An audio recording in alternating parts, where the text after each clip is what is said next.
Good afternoon, everyone. Good afternoon, everyone. My name is Jeff Woolsey. I'm a Principal Program Manager Lead in the Windows Server and Cloud Division. It's certainly a pleasure to be here in Amsterdam. It's my first time in Amsterdam, and it's a pleasure to be here for TechEd Europe. We've had a great day. We've already started the keynote kickoff. Hopefully you were there. We showed off a couple of really cool things, and today we're going to dig deeper into what's new in Windows Server 2012 Hyper-V. A couple of things we're going to cover: scale up workloads. What are the things that we had to do to design? For example, I showed 64 virtual processors today. Talked about VMs with huge amounts of memory, up to a terabyte of memory and within a virtual machine. I also showed a pretty astounding performance of 1 million IOPS from a single virtual machine. That doesn't come for free. There's a significant amount of engineering work. It's not trivial by any means to achieve this performance and scale. So I want to give you a little bit of insight into some of the work that we had to do to make this just happen. I'm going to talk briefly about platform resiliency, talk a little bit about storage, automation, manageability.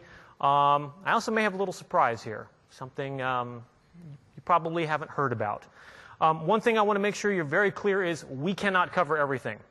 Normally, I will actually do this in a two-part session, and even in doing 2 parts back-to-back, I still can't get through everything, not even close. We could pretty much sit here all day, and we barely still scratch the surface. So please take advantage of the hands-on labs, all of the breakout sessions, and please make sure you're going to TechNet and MSDN as well, because we're going to continue to add more and more to what's coming in Server 2012 and Hyper-V.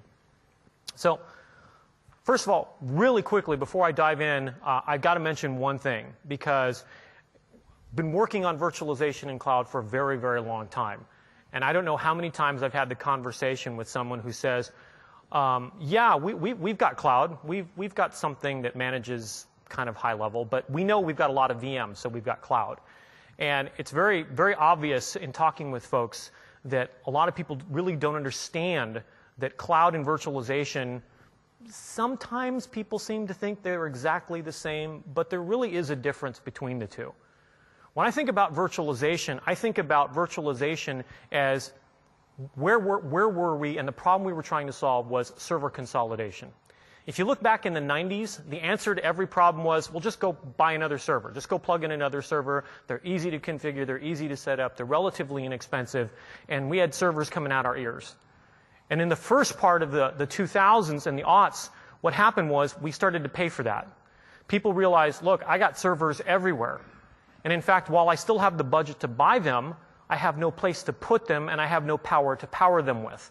So virtualization came along as a way to consolidate those and dramatically improve the efficiency of the servers that you own, reduce the physical footprint, and reduce the power footprint. That's all goodness. However, the management paradigm didn't change. What happened was I had a physical server here, and I had a physical server here, and I converted them. I magically, physically converted them into a virtual machine, but guess what? I'm managing the same way. If I need more memory, I go to this VM, and I give it more memory. If I need more storage or more networking, I go to this VM, and I give it more networking and more storage. That's how you know you're doing virtualization. If the management paradigm is that's what you think if that's what you're doing, you're living in the virtualization world. And what we really want to do is we want to provide resilience. We want to provide that scalability and elasticity so that the services themselves can automatically expand and contract. To do that is more than just a virtualization layer. And this is something I've seen for years. People focus on the virtualization layer, the hypervisor, the platform. And don't get me wrong, this is where I live. I love the virtualization layer. I love the hypervisor. Okay? But at the same time, if that's all you're looking at, you're missing the big picture. Very often people will come to Microsoft, they'll come to, we'll have briefings with customers, and I'll ask a very simple question. How many virtualization hosts do you have in your infrastructure? And the gentleman sitting at the end of the table, usually a CXO, CTO, very high up, will say, we've got about 250 virtualization servers. Guy sitting next to him says, actually, sir, we've got about 500. And then the guy at the end of the table, who's actually running the service, says, well, actually, we have about 850. And they can't even answer the most basic question about their infrastructure. Well, if you can't tell me how many virtualization hosts or how many VMs you have with any certainty, how do you know that you're running your business most efficiently? How didn't you know that your workloads are actually getting the best performance? That if you work in a regulated industry, if you work for the government, for the military, for healthcare, how do you know that you're meeting compliance? You've got to have a comprehensive management solution in place. So while I'm going to spend a ton of time talking about what we're doing at the platform layer, I also want to make sure people understand you've got to look at it from the systems management layer. And for us, when we talk about the hybrid cloud, it really is about providing the capabilities that we have in Windows Azure, Office 365, Intune.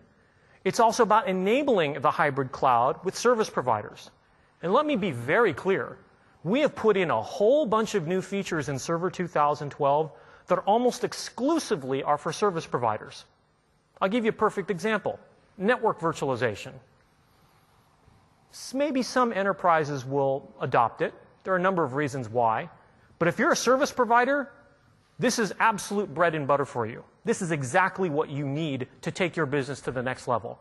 It's solving one of the biggest problems we have in the industry today, which is how do I deal with multi-tenant isolation on my networks? We're putting that in the box. That's something specifically for network service providers. So when we look at the cloud, we look at public, we look at those common technologies that provide the hybrid, identity, virtualization, management, and development. And when I talk about private cloud, it's not server. It's server and system center. I always want to be clear about that because I get people that come by and they say, hey, I've got Hyper-V, so I've got cloud. And I'm like, well, you've got the makings of the cloud. You've got the platform layer. But if you really want cloud, it's about having comprehensive management that can manage not only the virtual machines, but can manage those workloads, those applications, and do that in a comprehensive fashion. And we look at this very broadly. We don't look at it as, here's a VM, let's go manage that. We don't look at it as, here's a VM in an application. We look at it much more broadly than that. You saw Brad in the keynote today talk about managing all sorts of devices, whether it's tablets, whether it's phones, whether it's PCs, whether it's servers. Yes. Whether it's client applications, whether it's server applications, yes. We look at things much more broadly than that. So, building your cloud just got a lot easier with Windows Server 2012. So let me tell you about some of the cloud considerations we got from you, we got from the industry, and from our own learnings in running the largest data centers around the world. And we spent over a year in what we call a pre-planning process. We spent over $10 million in just no coding, talking with you, wanting to understand how do we build you the best cloud OS. So a number of considerations. Number one, I talked about this earlier. We want to be able to virtualize those workloads considered non-virtualizable, mission-critical scale-up workloads. Very often we talk with customers say, look, we love Hyper-V and 2008 R2 today, and we're using it to virtualize a good chunk of a huge majority of our workloads. But over here in the corner, I've got this really big SQL server. This SQL server has dozens of cores, hundreds of gigabytes of memory. It's got multiple fiber channel adapters configured with MPIO for redundancy. It's got multiple 10 gig NICs in there for LBFO, for resiliency. That thing's been sitting on the metal, and that's staying on the metal until you can prove to me that I can actually virtualize it. Okay, we hear you. That's a challenge we had to meet. Storage. We want to make sure that we can provide you lots of choice, lots of flexibility, and reduce the cost of storage. We know this from running our own data centers. Storage can be a very, very big cost. It also can be very, very complex. And there's a lot of reasons and a lot of choices why you want to use file-based, SAN-based, or direct-attached storage. So when someone says, what should I use? I want to be able to say, well, let's use what meets your needs. Let's use what makes business sense for you. Continuous availability. We looked throughout the entire stack, and we wanted to make sure that we delivered continuous availability through every part of the stack, and I'll show you exactly how we've done that. VM mobility. This is one of your favorite topics. One of the things that we talked with customers about was people love live migration. And they said, we love it, we want more of it, give us everything you can. And when you think you've done that, give us even more. We love mobility, Okay, we heard you loud and clear on that. Networking, huge pain point.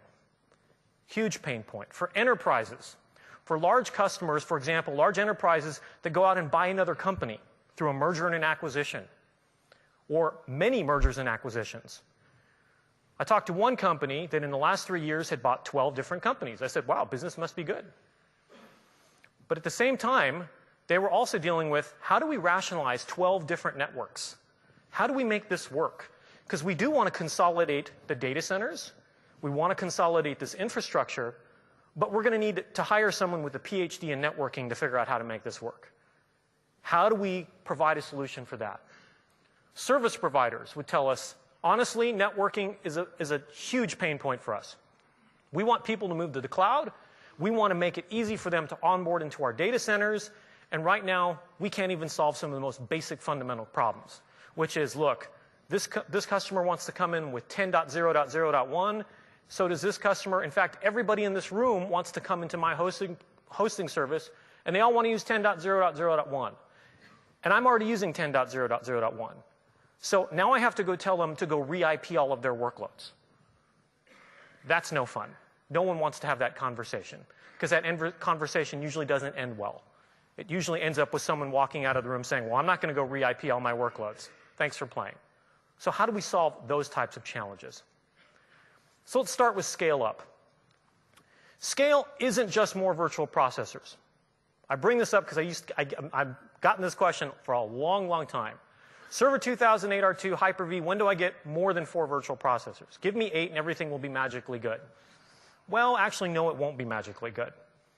There's actually a reason. There's a bunch of engineering work you have to do to actually make scale work really well. And I'll explain that in a minute. Live migration should just work. If you're going to give me these big honking virtual machines, and you're going to give me a whole new bunch of new capabilities, that's great. But you cannot take away live migration. This was very clear. One thing we ask customers over and over again, here's shiny new feature X. I'm not even going to tell you what the feature is. It's a really cool feature. But if I give you this feature, this virtual machine can't move anymore. It's locked to this piece of hardware. You can't fail it over. You can't live migrate it. You can't storage migrate it. It is locked to this piece of hardware. How do you feel about feature X? And the answer from the customers always was, I want you to take feature X, I want you to shoot it and bury it in the backyard, and I never want you to talk about it again. Because I always want to be able to move a VM. We heard you loud and clear on that one. Performance must increase with cores. Now, I have to admit, this one sounds silly to me too. Because, of course, you want performance to increase with cores. Why wouldn't you? Well, of course you do. You expect that. And in fact, if I just give you more virtual processors and your performance plateaus, or worse, goes down, you're not going to be really happy with that either. So we need to maximize your investment. And again, we want to virtualize those workloads considered non-virtualizable. So let's start with a fundamental concept. Before I even get to the virtual, let's talk about physical for just a second. NUMA, or non-uniform memory access.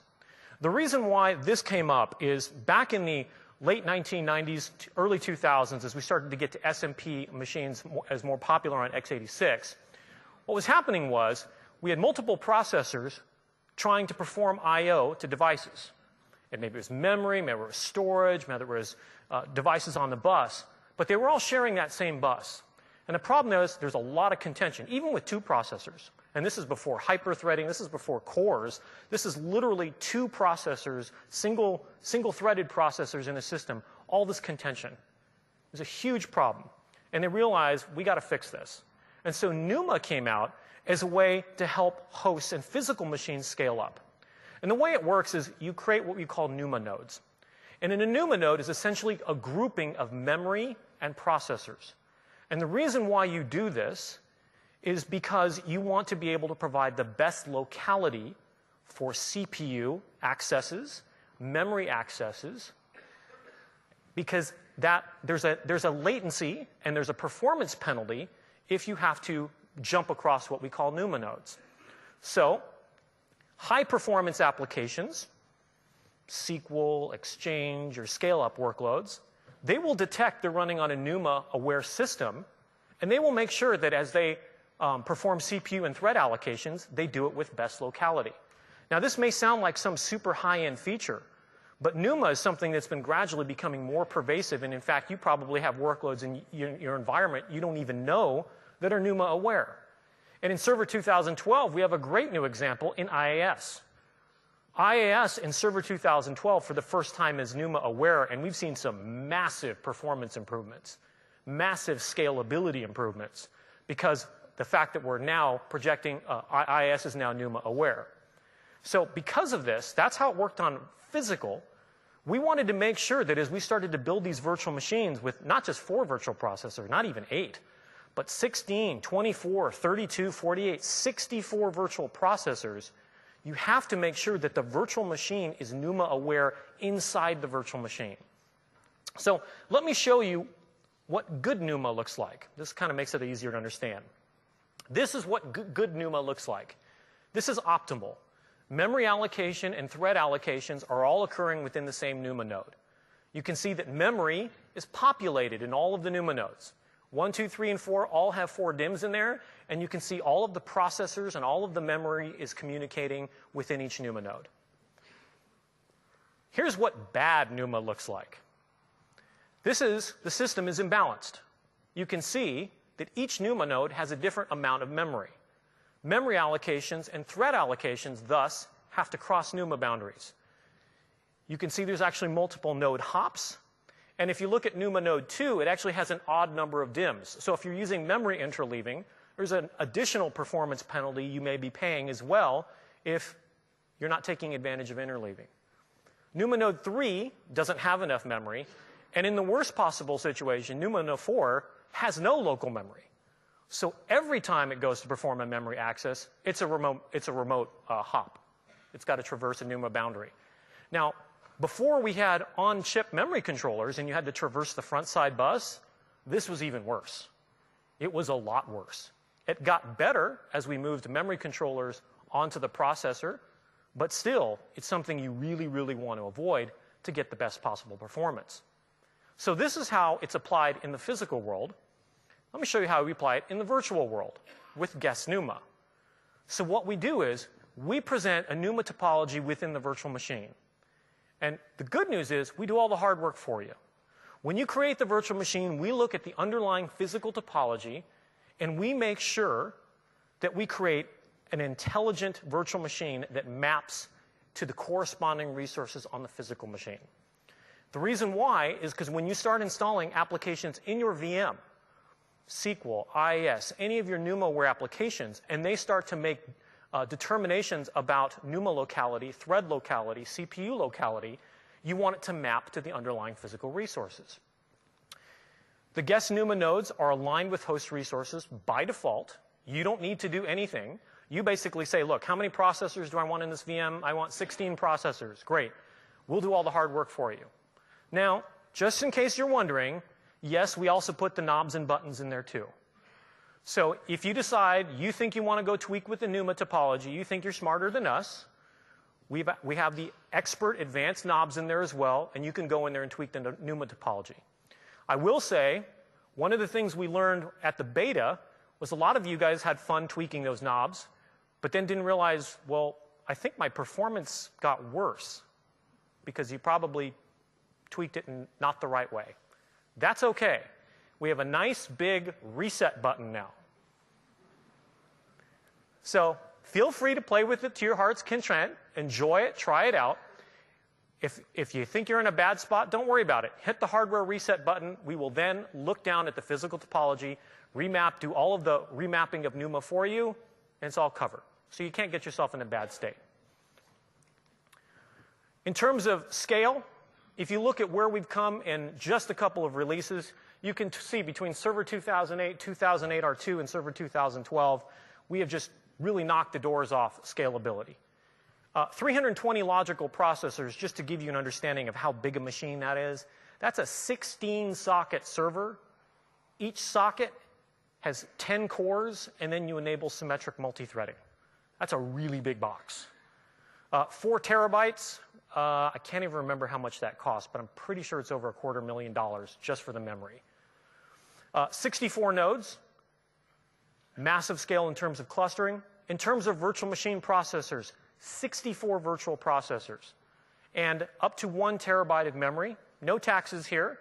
So please, populate your servers with as much memory as you like. The whole point of it is to give you the best performance, the best scale, and the best density, and we want to give you the best cloud OS to do that. I'm kind of sneaking ahead of myself here, but I'm going to go ahead and say it anyways. Take a look at live migration and live storage migration. So in Server 2008 R2, you can live migrate one VM at a time. In 2012, you can live migrate as many as you want at a time. There is no limit in Hyper-V. The only limit is how much hardware you want to provide. If you've got a single gigabit NIC, maybe I can do 2, maybe I can do up to 4 at a time. If I've got 10 gigabit, maybe I can do 10, maybe I can do 12. If I've got teamed 10 gigabit, I've got 2 of these, maybe I can do 20, 24 of these at a time. I can tell you, I was talking with one of our test leads, and we've actually live migrated 40 VMs simultaneously with Server 2012. So let me tell you right now, not only are you investing in a platform now, but we're ready for you even down the road as you upgrade your infrastructure. So the limit is only how much hardware you want to provide. Live storage migration now and in the box. And again, you can perform as many live storage migrations as you want, limited only by the hardware you provide. There's 32 virtual processors. Took that on Server 2008 R2. By the way, there is 32 virtual processors in CentOS. Let me be very clear as well. You saw Mark Rusinovich, and if you saw the Azure keynote demo this morning, you saw that we had a number of Linux distributions running on Azure. And Hyper-V, guess what? We've been doing Linux for a very, very long time. We've got support for Red Hat. We've got support for CentOS. We've got support for SUSE. We've got support for NeoKylin. And if you go and download the current version of Ubuntu, guess what? It installs on Hyper-V. All of the drivers are there. You don't even need to even install any tools. So we've been making a tremendous investment in making sure that Linux runs really, really great on Hyper-V. So be very clear. We're about providing the best cloud OS. By the way, here's 64 virtual processors, and this is also on 2008 R2. The reason I showed this is I want to make sure people understand that 64 virtual processors works down level as well. It's not something that requires Server 2012. If your OS supports it, we've made sure that we implemented 64 VPs in an industry standard fashion. In terms of storage, storage in and of itself is a multi-hour talk. In fact, one of the PMs over here for storage is doing an excellent session later. I'll point you to a session in just 1 second. A couple things about your input on storage. Number one, leverage the storage array capabilities.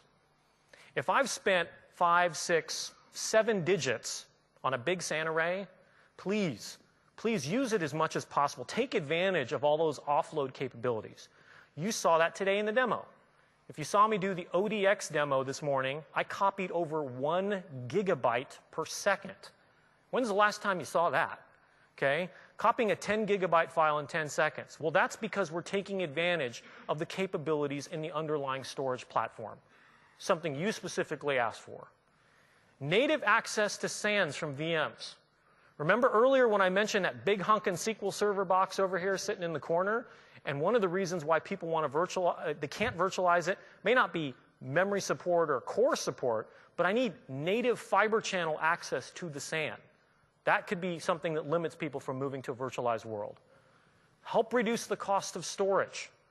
So today, we can do live migration with block storage, but people want to be able to do it on lower cost storage. Or in fact, not even shared storage at all. Wouldn't it be great if I could live migrate using just direct attached storage? And then highly scalable virtual disks.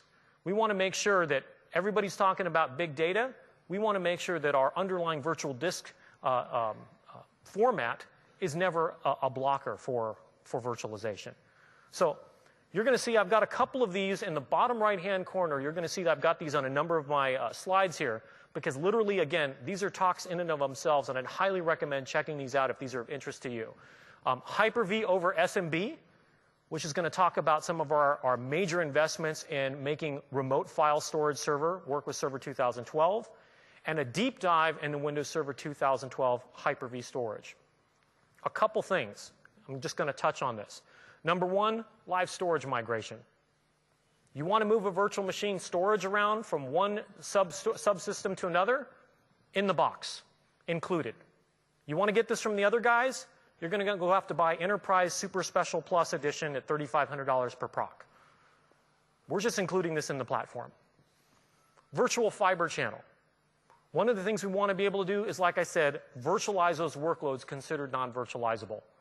One way to do it is to give those VMs first-class access to the SAN. Support for file-based storage on SMB3.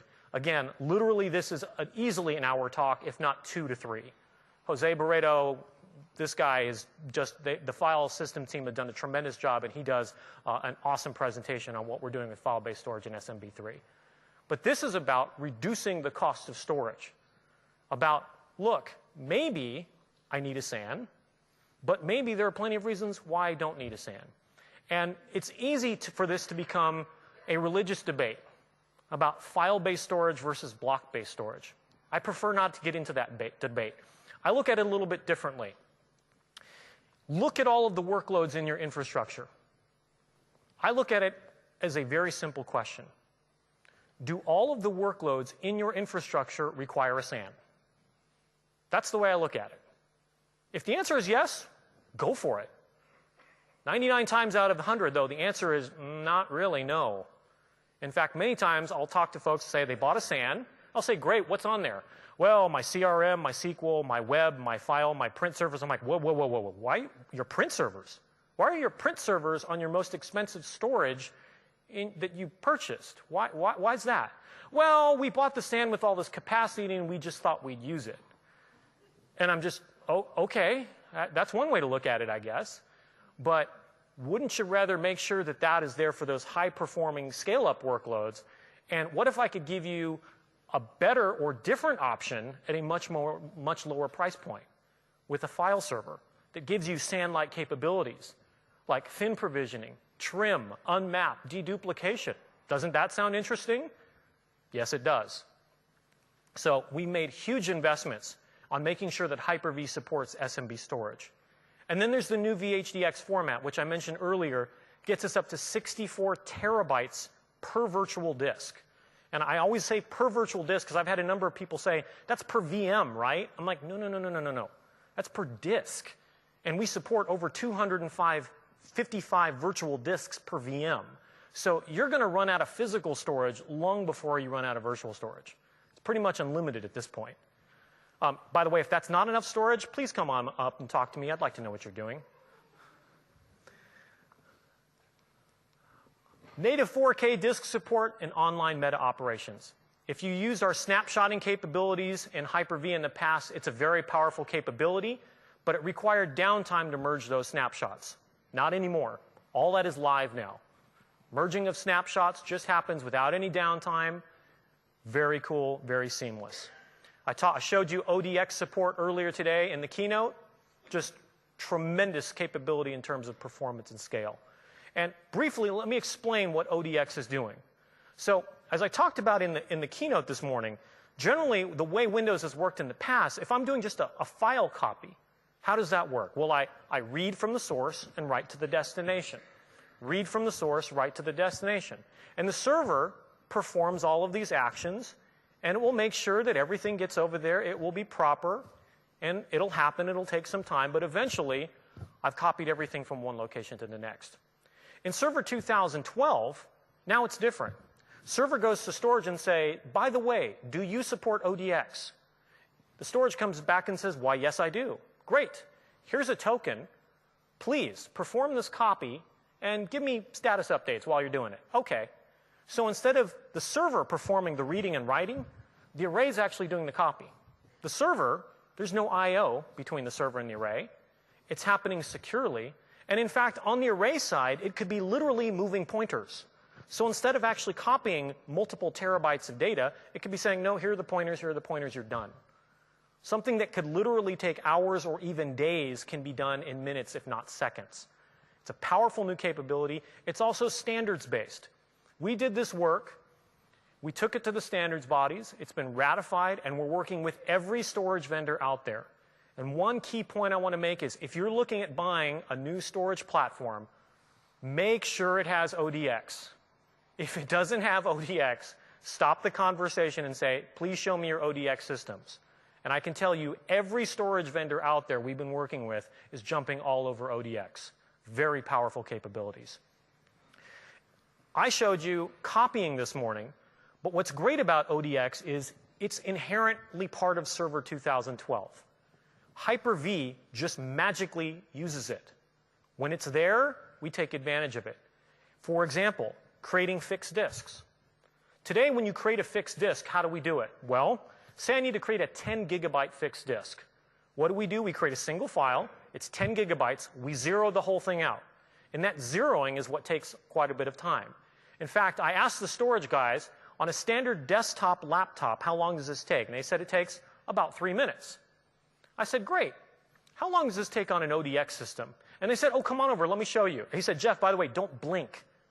You may miss it. Click, done. Something that used to take 3 minutes is done in less than half a second. That's the power of ODX. So that's creating a fixed disk. But we also use it for dynamically expanding our VHDs. We also use it for merging disks. We also use it for live storage migration.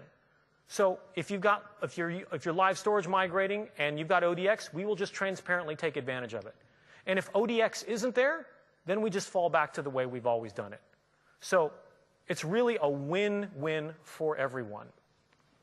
And again, huge, huge changes over the last couple of releases. Live storage migration now in the box. Again, just simply part of Server 2012. We now support file storage on SMB, guest fiber channel, virtual disk support, up 32 times more than anyone else in the industry. You can now guest cluster via iSCSI and or fiber channel.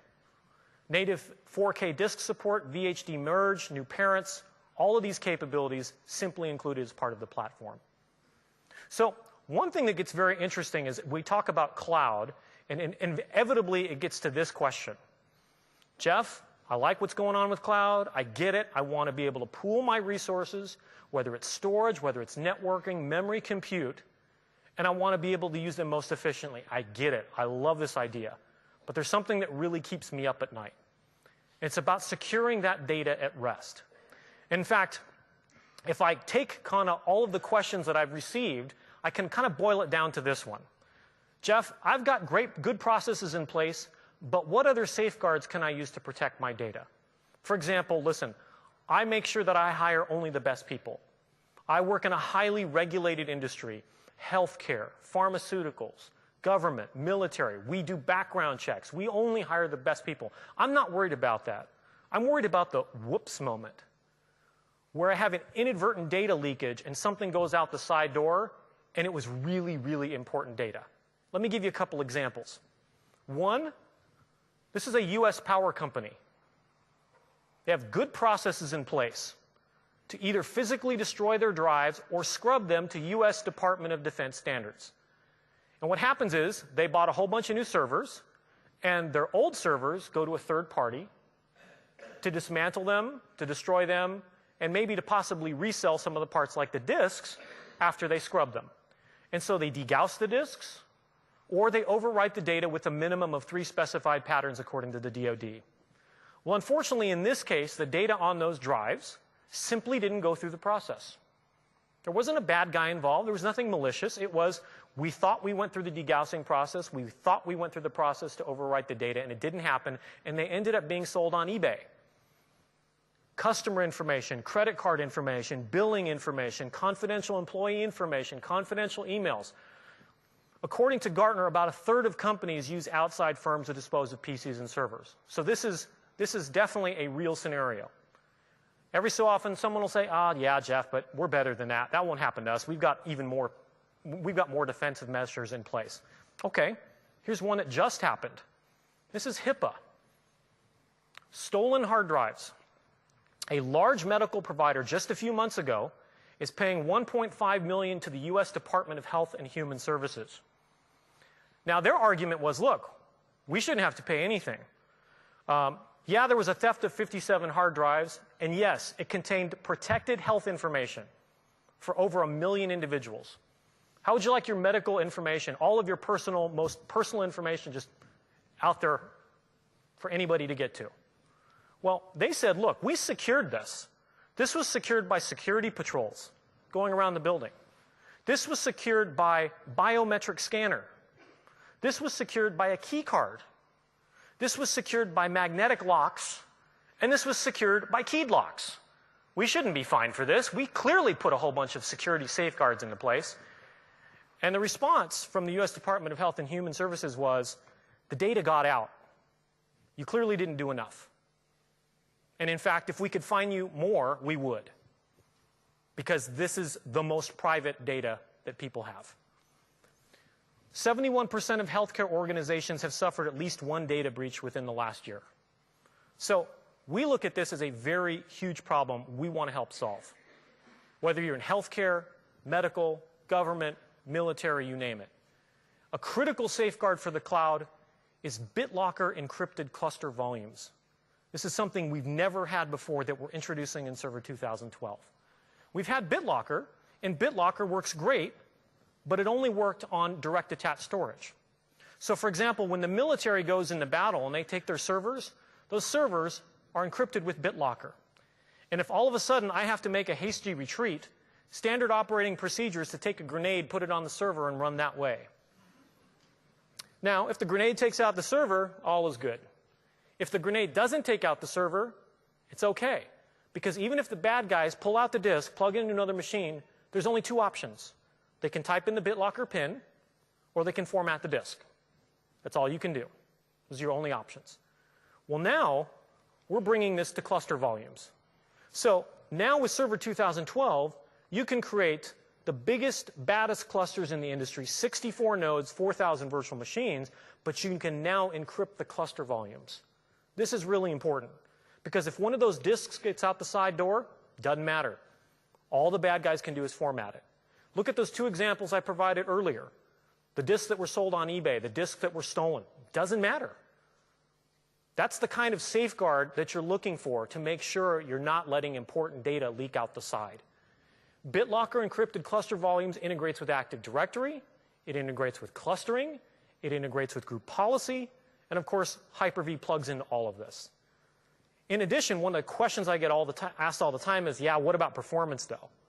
There's got to be some performance hit. We actually had to put in some special instrumentation to find the performance hit. It's actually 0.001%, so it's essentially free. Who's going to turn down free encryption of their cluster volumes? It's simply a checkbox. It's simply enabled. This is a great solution. You've got to make sure you take a look at this. Again, this is something you have to really consider. If you're developing a private cloud, this should be table stakes. This is absolutely part of the platform and something you should be deploying always. High availability. So your input on high availability was, again, VMs need access to fiber channel SANs. We also have legacy apps that don't support clustering. So yeah, all of our new apps, we make sure that we either develop them as scale-out applications, so there's HA intrinsically in the deployment, or we're using newer applications that are cluster-aware. But we still got a bunch of those older ones over there that really don't understand clustering, and we want to be able to provide some additional HA to those. Please, I've invested in a SAN. Is there a way we can easily integrate SAN snapshotting and SAN replication? Just make it all work. And then highly scalable virtual disks. So what did we do? We said, OK, you got it. That's what you want. That's what you're going to get. Support for the largest clusters in the industry, 64 nodes and 4,000 VMs in a cluster. Look at this next one. Cluster-aware updating.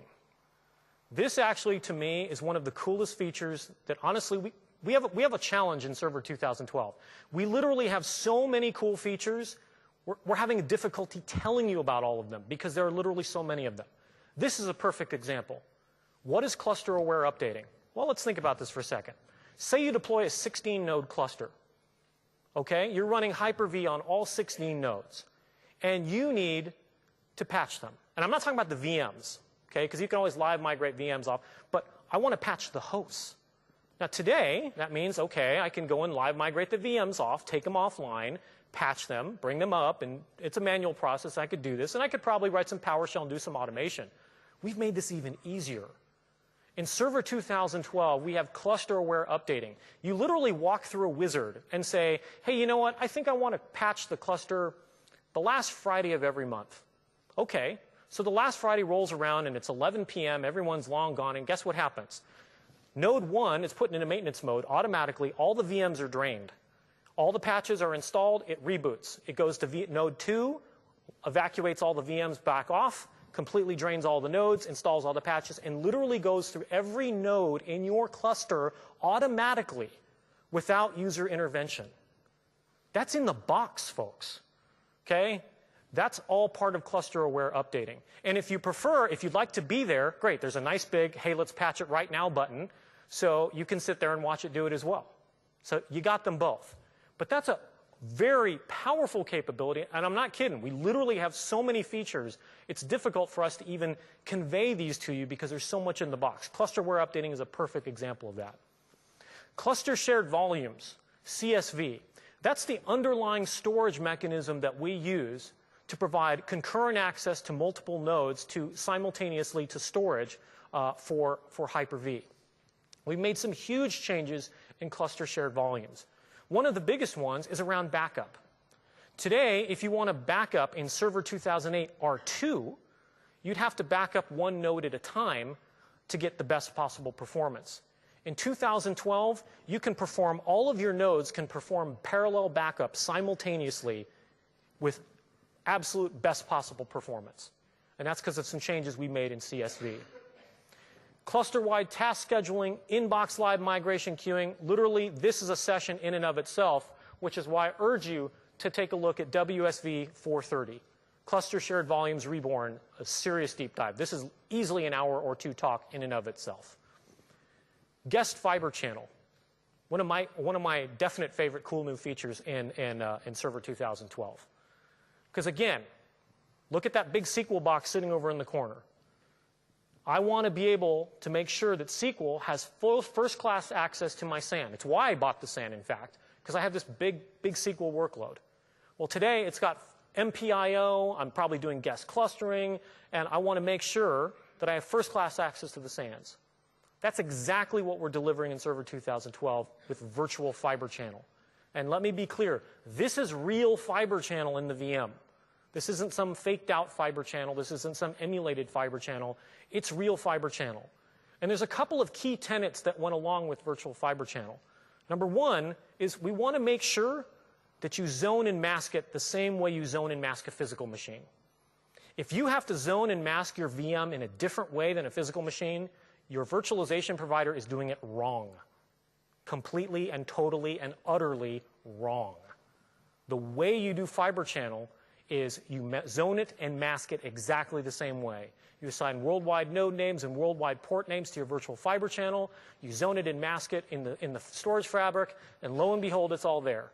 And what I mean by it's all there, no restrictions. You want to do guest clustering over fiber channel? It's there. You want to do MPIO over fiber channel? It's there. You want to run DSM software from like EMC PowerPath or NetApp's DSM software? It just works flawlessly in a Hyper-V VM. And all of this works with live migration. Because like I told you before, you guys were in charge. And you told us we want to make sure that no feature ever precludes live migration. And let me tell you, it was a lot of work to make sure that this works flawlessly with live migration. But we did it. So let's take a look at the entire stack. And I want to talk about complete redundancy. Let's start at the very bottom. Windows Hardware Error Architecture, WIA or RAS. Again, here's another example of another feature that is literally one of the hundreds of new features in Server 2012 you'll never hear about in a keynote. It's actually difficult for me even to get it into this session, but it's something we're just doing automatically under the covers. If we get errors, for example, in the hardware, we know how to deal with it, how to recover from it, and how to prevent it from poisoning the system. So let's say, for example, you get bad memory. And your ECC, because you're running in a server, your ECC memory, we're notified that, whoops, there's a bad page here. We go ahead and take a look. Where's that page located? Because the hypervisor knows where all of that memory lives. The hypervisor is notified, oh, that memory hasn't been allocated yet, great, no problem. We're going to take note of that. We're going to store it off in the BCD store and make sure that we never allocate that memory. So we have quietly and silently just helped protect your server. You'll never know it. You'll never see it. But we just helped you by protecting your system. Now, what if that memory has actually been allocated to a VM? If that memory has been allocated to a VM, hypervisor is notified, and we immediately shoot the VM. VM's gone. VM is taken down. And what we do is we'll put an event in the event log and make sure you understand this VM was taken down because we received hardware errors in this address allocation. And the reason why you do that is because you don't want it to poison the system. And poison is the correct analogy. When you get a hardware error, you don't want that to continue because it will affect the rest of the system and eventually hurt your entire system. So the moment we're notified, we shoot the VM, take it down. Doesn't affect the rest of your system. Again, we take that address location, we store it off later, and we make sure it's never allocated again, even across reboots. So that's some awesome work we're doing way down in the weeds, down in the hardware error layer. In terms of physical node redundancy, we have failover clustering for unplanned downtime. So if I walk up to a server, yank out the power cable, those VMs will automatically fail over to another node in the cluster without any user intervention. And then we have live migration for planned downtime. We also have I/O redundancy. We have it for networking now with Windows NIC teaming. We have networking LBFO. And in case you're wondering, one of my favorite features about Windows NIC teaming is, quite honestly, it works with whatever NIC you got. Okay? One of the challenges we've seen, and you have told us about, is you'll buy a server, and the server comes with NIC vendor A on the motherboard, and then you'll go drop in a PCIe card that uses NIC vendor B, and you can't team the two. Well, technically you can, but you won't get support for it.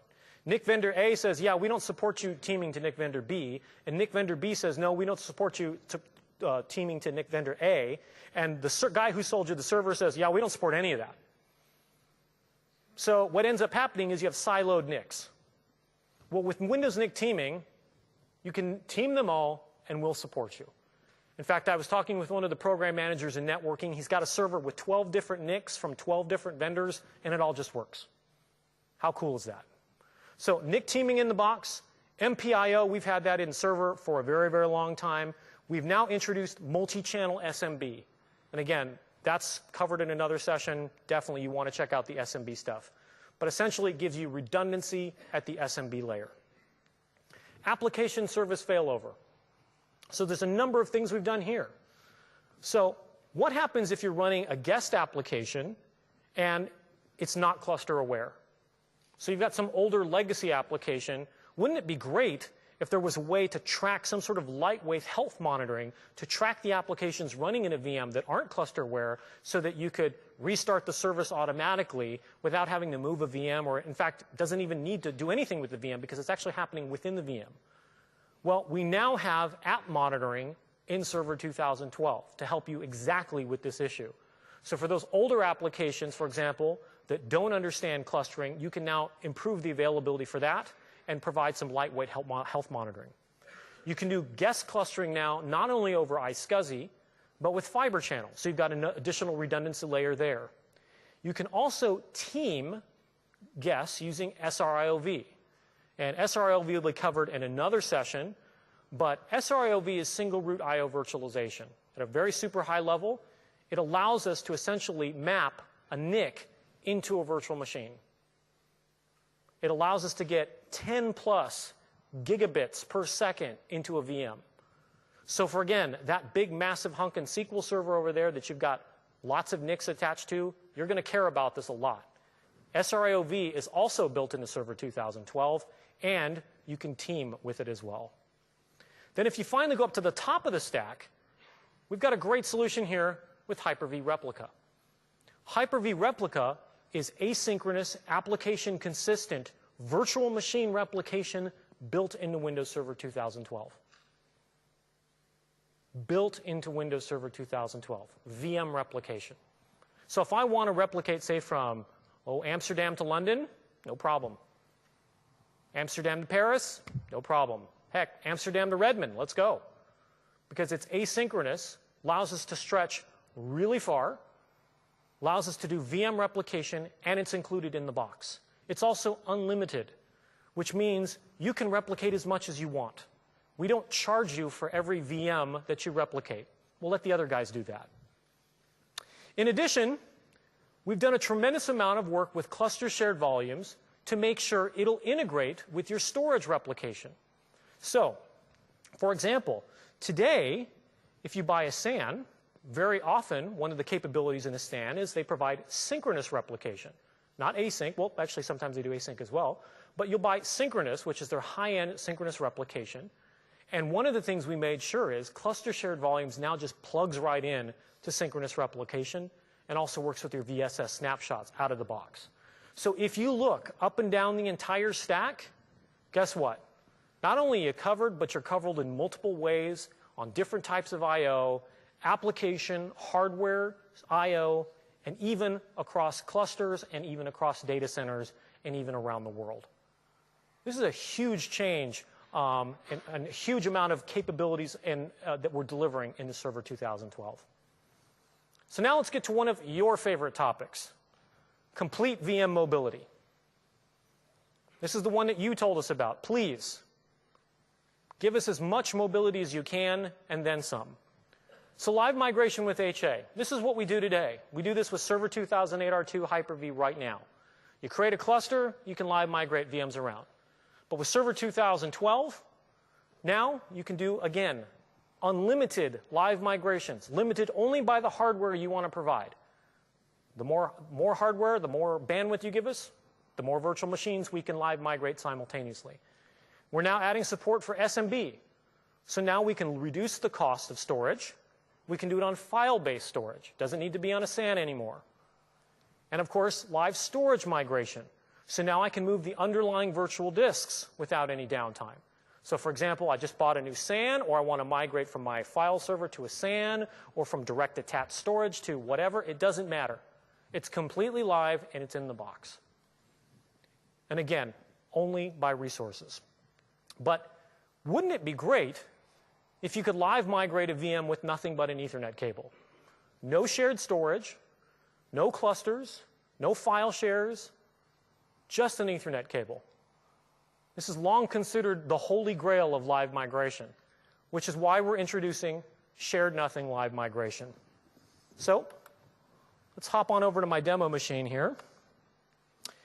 Couple things. First of all, let me tell you exactly what I'm using, because I get a lot of people say, that looks too cool.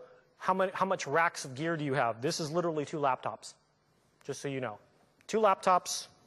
In fact, I'm not even using a switch because we were having so many network problems over here. I'm literally using a crossover cable, okay? I'll even show you. It's purple. All right. So before I get to that, let me show you a couple things in Server 2012. Let me go over here to the Virtual SAN Manager. And I mentioned this earlier with virtual fiber channel support. So in Server 2012 now, we can create fiber channel SANs. They appear here. And when I go into the VM, we have a new hardware device. So when you go to add hardware, you'll see there's a new device here called the fiber channel adapter. And you literally click on add, and you connect it to your SAN. And you'll see below, you've got worldwide node names, and you've got worldwide port names. Just like you would on a physical machine, you zone it and mask it, and you go to town. And if you want to copy those addresses to the clipboard, we even have a nice easy copy button there. So fiber channels there. And in fact, just to show you what it looks like from within the VM, I'm going to go to Server 2008 R2 SP1. And I've actually specifically chosen this VM because this is a down-level OS. I'm going to go to Device Manager. And you can see, lo and behold, in Device Manager, there is the Microsoft Hyper-V Fiber Channel HBA. So it looks just like a Fiber Channel HBA in the guest OS. So my applications that are looking for a Fiber Channel HBA will see it there, and it works just great. Now, let me hop on over here, back to the VM for a second, and I want to talk about some of the network settings real quick. A couple things I want to point out. Again, this falls all under the, we literally have so many features, we're trying to figure out how we explain these to you, but there's a couple I wanted to point out. Going back to security for a second. One of the things that we're seeing, I talked about on-disk encryption and being able to make sure we're securing your data at rest. Well, people also want to secure data on the wire. And we're seeing a lot more adoption of IPsec. Well, IPsec is great because you pretty much enable it. It's transparent. There's nothing you have to do application-wise. It's transparent. Now, today, with Server 2008 R2 Hyper-V, we can use IPsec, but we have to do the encryption and decryption in the virtual machine. Now, it's not a tremendous amount of CPU, but if you've got 10, 20, 30, 40, 50 of these, this is all additive. And so that's a bunch of extra CPU cycles you could be doing encrypting and decrypting traffic. So in Server 2012, we actually have IPsec task offload in Hyper-V. So if your NIC supports IPsec task offload, we just transparently use it. You get decryption and encryption for free, and it's on by default. So when you put in the NIC, if it's supported, we'll use it, and if it doesn't, if the physical NIC doesn't support it, then we'll just do it in software the way we've always done it. But it allows us to take advantage of the latest and greatest hardware. Another thing I want to point out are some of the security features that we've added. Any of you in the room service providers, any of you hosters or anything like that? Well, there's a few of you. Okay. Here's a couple of features. These are definitely important in enterprises, but service providers, you're going to want to take note of these as well. I always like to remind people, the bad guys have a credit card too. Okay? There's no reason a bad guy can't go up to Amazon and say, hey, I want a VM. Sure. And provision it me with Windows. Sure. And then guess what? He puts his own OS, or he pretends to be a router, or he pretends to be a DHCP server. Why? Because he wants to see if he can sniff any traffic. He wants to see if there's some way he can take a peek at what's going up on there in the big cloud. So we wanted to make sure we provided some additional safeguards in the box. So we have DHCP guard. Okay? This actually helps, drops DHCP server messages from unauthorized VMs. So an easy way, simple checkbox to make sure that someone can't spoof being a DHCP server. Another one is router guard that drops router advertisements as well. So if you want to make sure someone's not trying to do something nefarious on your system, guess what? We've got those included as well. We also include port mirroring and monitoring. Over the years, we've been asked many times, generally people ask about promiscuous mode. It's technically not the right thing, but essentially what you want to be able to do is you want to see traffic from a specific port. You want to monitor it or mirror it. You can do that here in Hyper-V. So let's get back to migration now. So I'm going to right-click on a VM and click on Move. And you can see I have a couple different options here. I can move the VM. I'm going to just actually move this out of the way so you can see the status over here. I'm going to move the virtual machine, and I'm going to type in the name of the server. And literally, this is server 2. Actually, this is server 1. I'm going to copy it on over to server 2. Click Next. And now it's going to ask me, do you want to move the entire VM, or would you like to move parts of it to different locations? So think about this for a second. This is actually an extremely powerful feature kind of hidden in plain view. So say, for example, I had a virtual machine that's got 3 different disks. It's got my boot disk, and it's got 2 data disks. Now, I can literally live migrate everything to another server and move everything to the same location. But say, you know what, the boot disk, that can be on slow storage. I don't care. Because all the important stuff, my SQL data, is actually on my 2 data disks. So what I could do is I can actually live migrate the C disk to a slow storage and the 2 data disks to my fast SAN or SSD storage and do this simultaneously. So you can actually determine multiple targets in a live migration. In this case, I'm just going to keep it real simple because I only have 1 disk here. I'm just going to move it to a single location. It asks me where. I'm just going to put it in a folder. And I'm going to click Next. And what you're seeing right now is shared nothing live migration. Literally, everything is happening over an Ethernet cable. There's no clustering. There's no shared storage. There's no SANs. There's no SMB. And nobody else has this. This is a huge, huge mobility feature. Let me be very clear why this is a mobility feature.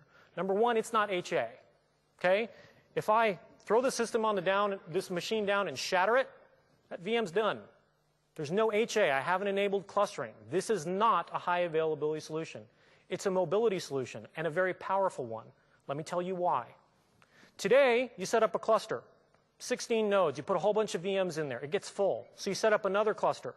How do you live migrate VMs from this cluster into this cluster? There's no way to do that today on any virtualization platform. What if I want to live migrate VMs into a cluster? Live migrate VMs out of a cluster? Live migrate between clusters? There's no way to do this on any platform. With shared nothing live migration, doesn't matter. I can live migrate in, out, between clusters because there's no shared storage requirement. Another example, I'm in a data center and I've got 1,000 servers and I need to live migrate a VM from server 1 to server 1,000. Well, you're not going to have a 1,000-node cluster. Doesn't matter because, again, there's no shared storage. So I can freely move a VM anywhere without any storage restrictions. I'm in building 43 in Redmond. And just for giggles one night, I live migrated a VM. I'm on the first floor, up to the third floor in the lab. Then I live migrated it down the street to building 42, then down to building 44, then over to building 25, and then back to my office in building 43. All this over the network, went probably about a mile or two total round trip. All of this over the network. No shared storage, no SAN requirement. And by the way, it's already done. I didn't even get a chance. Let me tell you exactly how it works. Because people go, come on, that's almost magic. Actually, it seems like it. There's some serious engineering work here. The way shared nothing live migration works is we're taking advantage of numerous technologies that have come to play. So first of all, we take a look at all of the underlying on-disk representation. We look at all of the storage, everything associated with the on-disk representation of the VM, the virtual disks, the configuration file, everything, and we copy those over. And then we put the VM into what we call an I/O mirroring mode, because we want to make sure that as new things are happening, that writes are happening to both locations simultaneously. One thing that's very important to understand is I get people that say, when I'm doing the shared nothing live migration, they go, well, what happens if I cut this cable right in the middle? During the middle of the shared nothing live migration, did I just lose all my data? Of course not. Of course not. It continues to run on the source until everything is moved over and we have started executing on the target. If at any time during the process, cables cut, machine goes down, power goes out, whatever, it always continues to run on the source. When it finally begins executing on the destination, then we actually delete it on the source and continue. So again, the way it works is I'm moving from here to here. We put the VM into an I/O mirroring mode. All of the on-disk representation moves. And then we start to synchronize the memory state. So for example, if this machine has 8 gigs of memory, of that 8 gigabytes, probably only a fraction of it is actually in use. So if 8 gigabytes is there, maybe only 50 or 100 megabytes is actually active in use. Okay, great. So we'll move all of the pages over first. We'll keep track of any pages that change. We call those dirty pages. We keep track of those, make sure those go over. When we get that as very small as possible, we then move that last bit of state, all live. We can do this generally in under a ping. Get it started over here, begin executing over here, delete it on the source. Now, I've just taken an extremely difficult engineering problem and summed it up in about a minute and a half. But let me tell you, the team, I cannot say enough about what the team here to deliver did on this promise. We really wanted to make sure that we gave you what you asked for. And what you asked for was complete VM mobility without any limitations. That's what we're giving you in the box with Server 2012. So that's shared nothing live migration. So time for one more thing. So here's something you probably haven't heard about. In fact, I just kind of announced it very briefly just over at TechEd Orlando, and you're probably really only the second group of people to hear about this. So take a look at Hyper-V for a second. Look at all those features. Look at all those capabilities. Performance, scale, reliability, automation, extensibility, VM replication, world-class performance, world-beating performance, you name it, it's all in there. One of the things that we've done over the years is we've really embraced the scenarios you've asked for, such as interoperability. You've said, you know what, I want to make sure that I choose a platform that I can run all sorts of OSs. Yes, I'm running Windows, but yes, maybe I've got some Red Hat or I've got some CentOS or SUSE. So we heard you. Totally made sure that those platforms run great on Hyper-V. However, one of the things you guys mentioned is when I buy Windows Server, for example, I buy Data Center Edition, I buy it so I can run unlimited copies of Windows. In fact, we made that licensing change way back in 2005, long time ago. And honestly, folks love it because that's what we're seeing. Everybody just buy Data Center, and then you get unlimited copies of Windows. However, what happens is people say, listen, I know I can run Linux on Windows Server, but what happens is I'm kind of using one of those imaginary slots because I bought Windows Server for Windows licenses. And what I really would like is I want to be able to run Linux, but I want to be able to run it freely. So wouldn't it be great if we gave you a free hypervisor with all of the capabilities, all of the performance, all of the scale, for free? Announcing Microsoft Hyper-V Server 2012, a completely free enterprise-class hypervisor. I know everyone's in shock at the moment, so I'll let you all take a deep breath.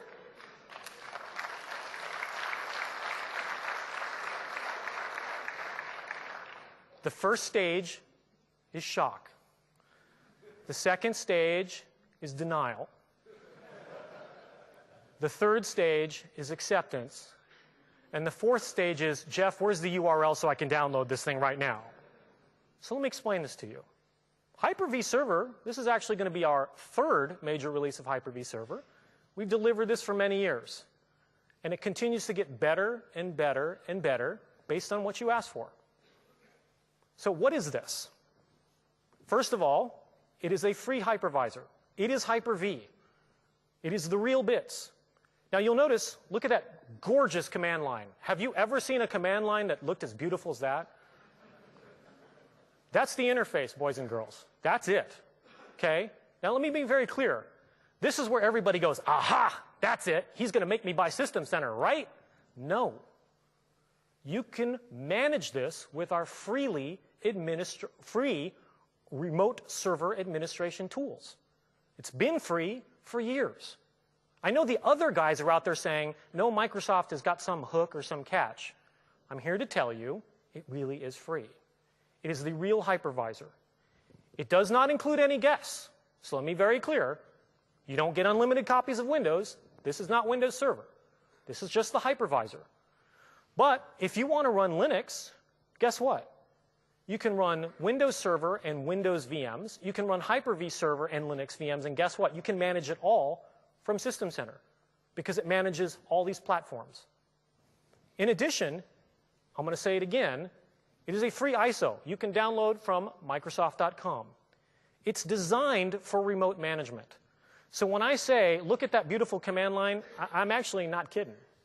That is a beautiful command line. Because that's the way you should be managing servers in the first place.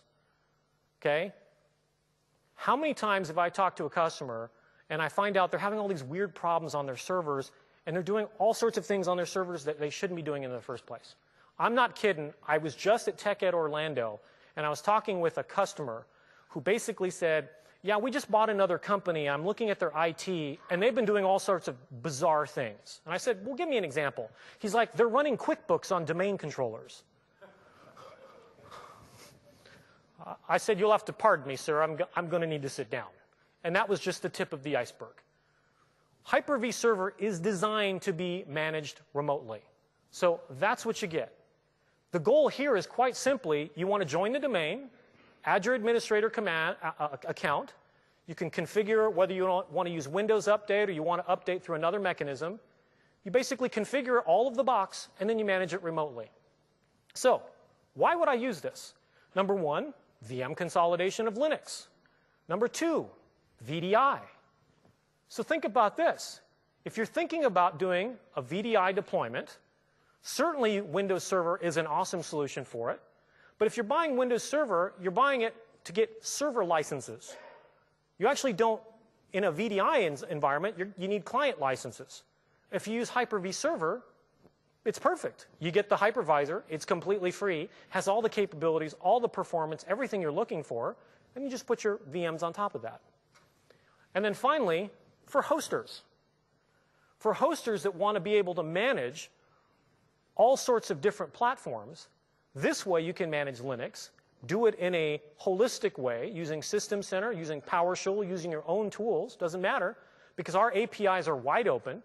But you can manage Hyper-V Server and you can manage Windows Server because we use a consistent set of APIs across Hyper-V.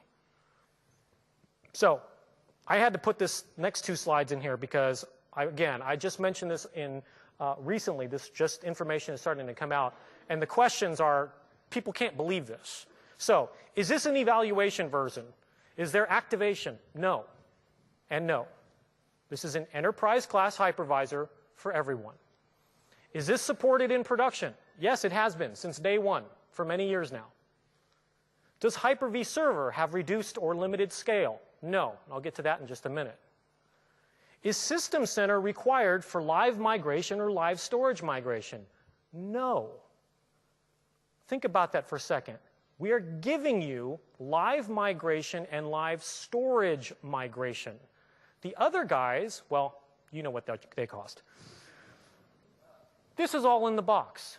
And you can manage this using the free RSAT tools, System Center or PowerShell, or write your own. What else? Is clustering included with Hyper-V Server 2012? Yes, it actually has been for many years now, starting with Hyper-V Server 2008 R2. Does Hyper-V Server include live migration? Yes. Does Hyper-V include shared nothing live migration? Oh my gosh, yes. Does this include the new extensible switch? Yes. Does this include replica? Lots more yes. Anybody intrigued by this at all? So here's just a short list, and this is not even close to being the complete list. But just to show you how much we've delivered between Server 2008 R2 and 2012. And the point I want to make is this is customer driven. More features, more scale, more availability, more mobility in each release. While the other guys have been taking their free product and making it worse every time, we've been taking our free product and making it better every time.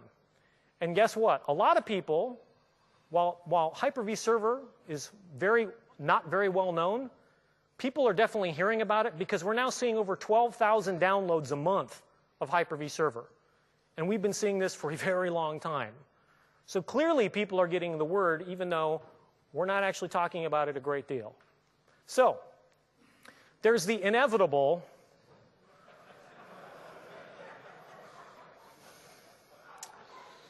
So I'm going to be nice, and I'm going to compare just the free versions.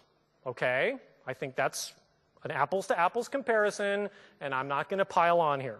So we're going to compare the free version of ESX and the free version of Hyper-V. All right? Scale. They're limited to 4 CPUs in a VM. Their host is limited to 32 gigs. That's as much as you can put in the machine, or is supported by ESX free. No enterprise features, no vMotion, no storage vMotion, no HA, no extensible switch, no VM replication, just lots of no. Okay? Hyper-V Server 2012, scale. 64 virtual processors per VM, up to 4 terabytes of memory per server, up to 1 terabyte of memory per VM. Enterprise-level features included. Shared nothing live migrate. Yeah, start taking pictures now. I'll get out of the way. Don't want to impede anyone. Live storage migration, high availability via clustering, replica, storage spaces, Windows NIC teaming, the extensible switch, offloaded data transfer. It's all here. Any more pictures? Just want to make sure. I always want to make sure I'm. One more in the back. Thank you. All right. So this leads to the inevitable question. So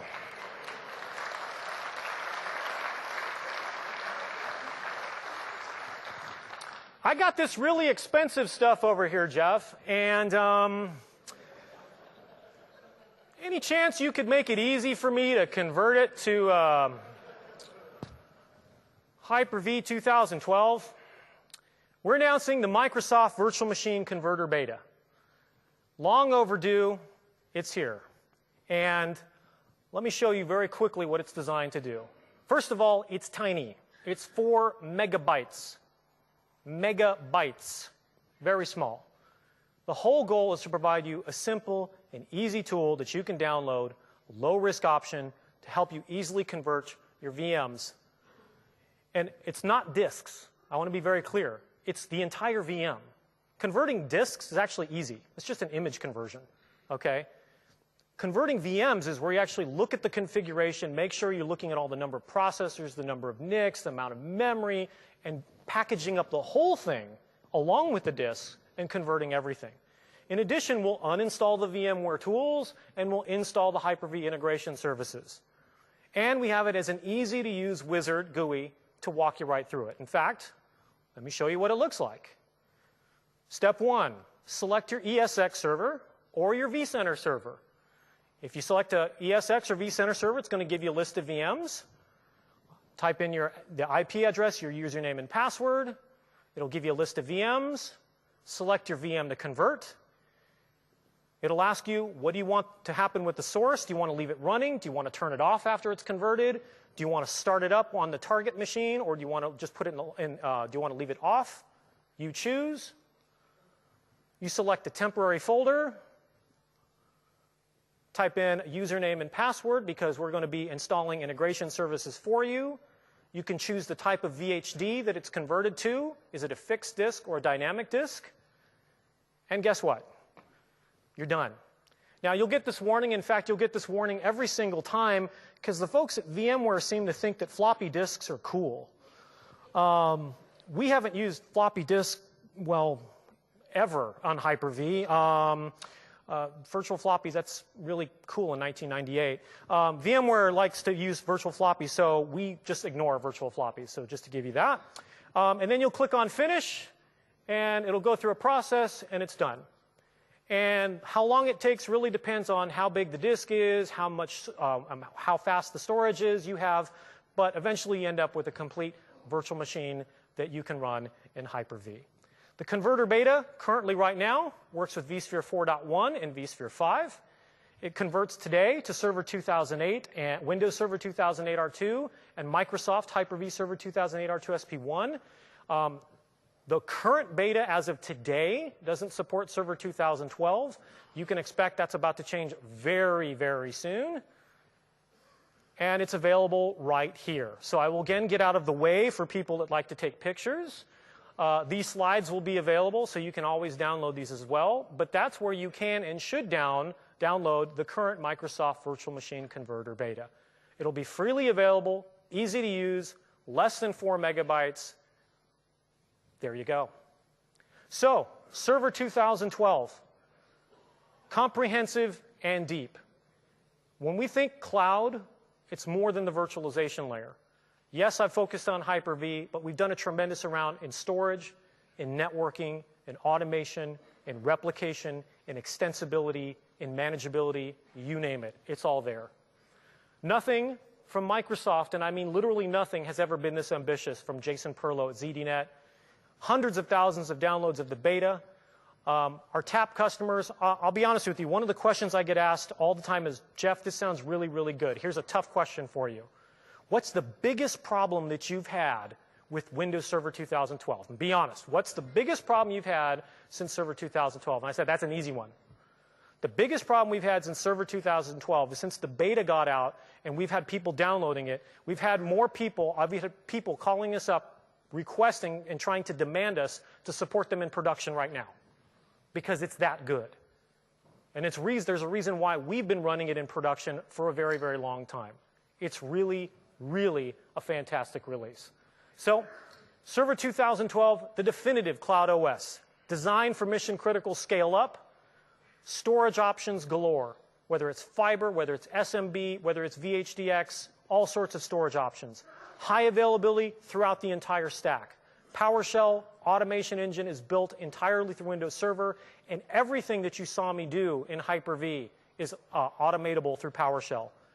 Microsoft Hyper-V Server, completely free, and it's the complete feature set. The RC is available now, and the virtual machine converter beta is available now. Just a reminder, a couple things. I didn't get a chance to talk about Replica. So if you want, make sure you go to VIR 302. We'll do a deep dive on enabling disaster recovery using Hyper-V Replica. Also, VIR 303, an overview of Hyper-V networking in Windows Server 2012. And again, we have a deep dive into Hyper-V storage with one of our program managers, Senthil. That's coming up later today as well. We also have the hands-on labs. So if you want to actually play with Replica, configure VM replication, you can do that here in the hands-on labs. Please come by the server booth. I'd love to talk to you about Hyper-V if you have any additional questions. Get your private cloud certification. And if you'd like to follow me on Twitter, I'm at WSV Guy. Just to let you know, I don't tweet a lot. I'm not one of those guys that needs to tell you what I'm having for breakfast. I don't get that at all. What I generally tweet is information that's coming out, new information, pointing to blog posts. So I promise I won't fill up your Twitter box with it, okay? Thank you very, very much.